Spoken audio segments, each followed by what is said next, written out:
ये वो जगह थी जहां अंत भी धीरे धीरे घुल जाता है हवा में, और यहीं से उठकर चले गए थे वे अपने जर्जर पैरों से सदी को नापते हुए।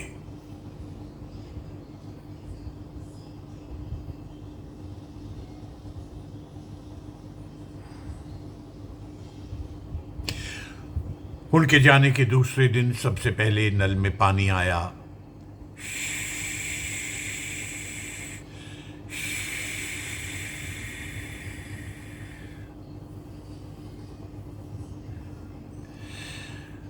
और ये उनके जाने के बाद की सबसे बड़ी घटना थी जो पृथ्वी पर घटित हुई थी।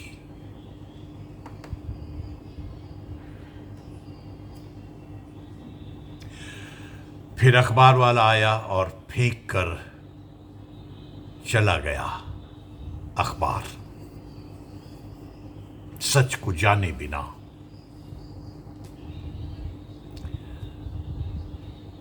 सच को जाने बिना वो फेंक कर चला गया अखबार,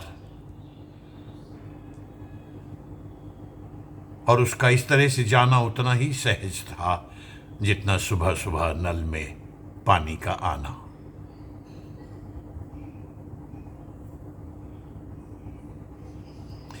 फिर अगले दिन डाकिया आया और डाल गया एक चिट्ठी जो पिता के नाम थी। चकित था मैं, चकित था कि मृत्यु के बाद भी मृत्यु को नकारती हुई आ सकती है चिट्ठी।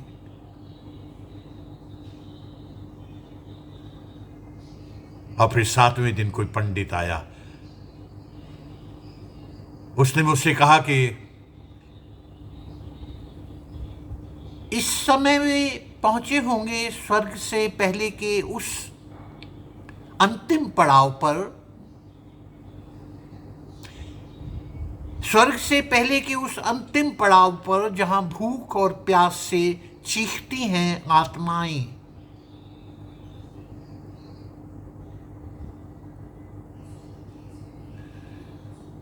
मेरी समझ में कुछ नहीं आया और पूछना व्यर्थ था और जानना शायद उससे भी अधिक व्यर्थ।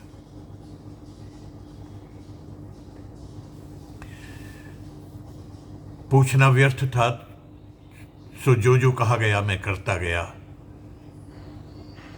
चढ़ाता गया हवा में अन्न और जल और दूध और फल, और कहीं एक ही साथ हंसता रहा, रोता रहा, सारे कर्म कांड पर हंसता रहा, रोता रहा।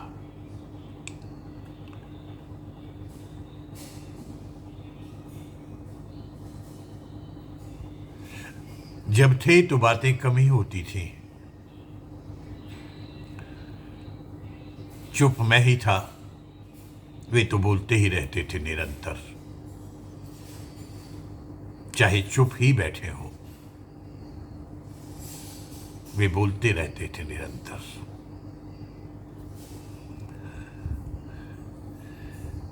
ये क्या होता है आदमी के भीतर?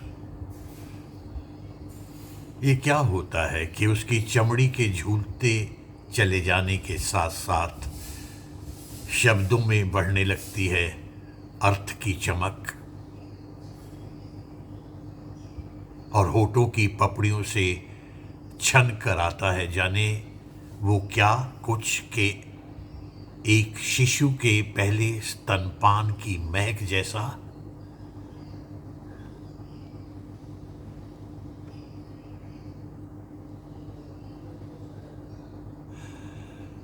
इस महक से मेरा परिचय पहली बार तब हुआ जब भरी दोपहरी में मैंने एक दिन उन्हें देखा एक पक्षी से बतियाते हुए।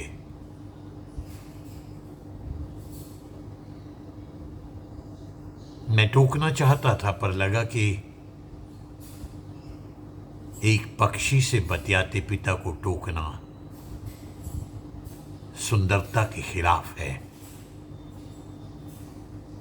और इसलिए इस घूमती हुई पृथ्वी की गति के खिलाफ भी।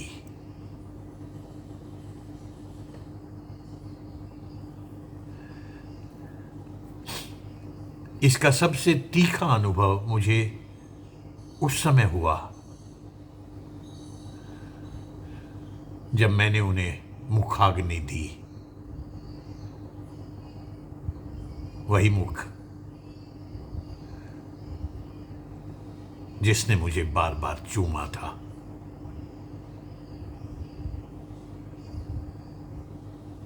जिसने मुझे चूमा था बार बार, जला दिया था मैंने उसे। शास्त्र का आदेश था।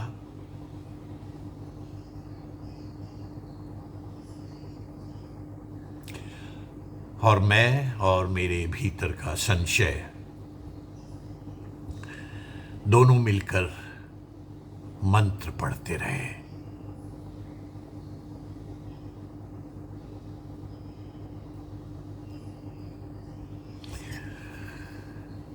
धन्यवाद दोस्तों।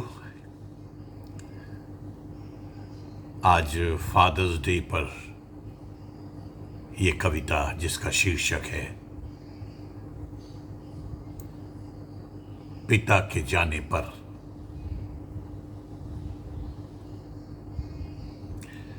पिता के जाने पर यह कविता प्रख्यात कवि श्री केदारनाथ सिंह जी की लिखी हुई है।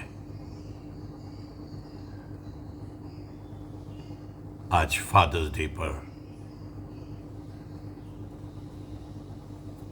समर्पित है आप सबको। धन्यवाद, बहुत बहुत धन्यवाद।